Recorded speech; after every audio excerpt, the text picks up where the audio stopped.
What's up everybody? This is your nutritionist on the go, Singh Aujla from Erudite Nutrition, and we are back with a short topic that is pulses and lentils for diabetic people.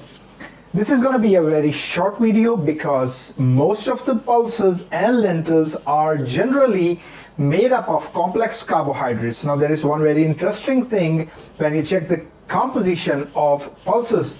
See, grains and pulses give you equal amounts of carbohydrates and equal amounts of calories. Okay, so that is approximately same. If you take 30 grams of grains and 30 grams of pulses, whole pulses or lentils, they are going to give you approximately same amount of carbohydrates and same amount of energy. But where the difference is, pulses are actually made up of more complex carbohydrates. Sometimes they are not even disaccharides, they are polysaccharides or oligosaccharides. Okay, I'm not trying to confuse you guys into technical terms, but in simple terms, more complex carbohydrates than grains, which means anything with complex carbohydrates is generally safe for our blood glucose levels. It is safe for diabetic people. You guys can enjoy your dal. Okay, now one thing that we need to take care of is the phytic acid content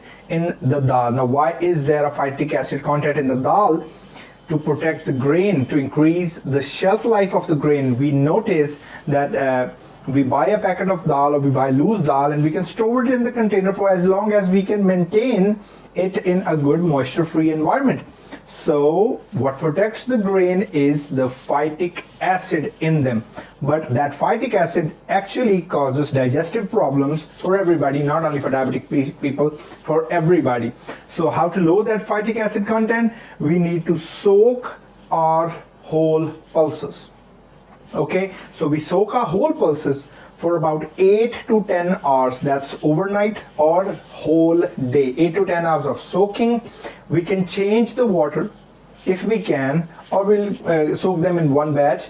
But before cooking, we need to change that water. We need to discard the water that was used for soaking and use fresh water when we are going to cook these dals. So the dals will become more palatable, more digestibility, and they will be easy on your stomach.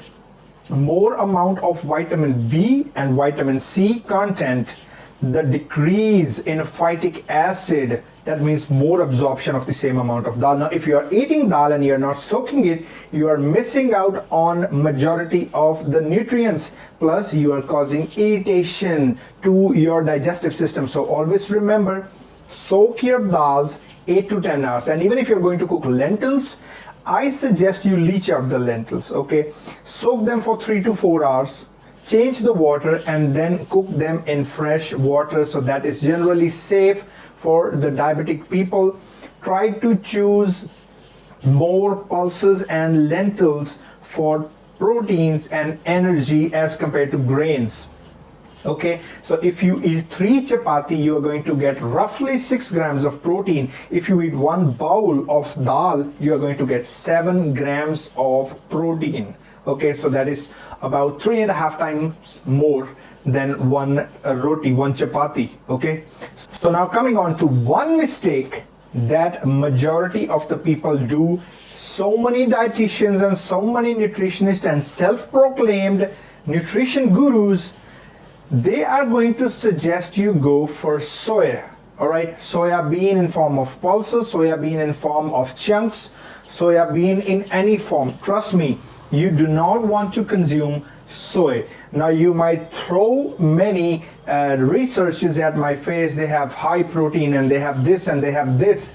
Soy is actually the result of the pig farming industry and the cattle farming industry in America. That's when soy gained its popularity. Way back a couple of decades in America, they found that animals who were bred and who were raised for meat actually grew a lot more fatter and bigger when they were on a soy-based diet. So that's where soy actually picked up its pace, and now there is a lot of soy that is being manufactured in India as well as in other countries also. But soy products are not good for you. I will leave that in for another video. We're gonna dissect and bury soy one day in the next coming videos whenever I get time. But for now, avoid all the soy products. You can go on pulses and lentils and enjoy your meals. More protein, more fiber, more energy and complex carbohydrates so that they not harm your blood glucose levels. So enjoy your pulses and lentils, and I'll see you guys in the next video. Thanks.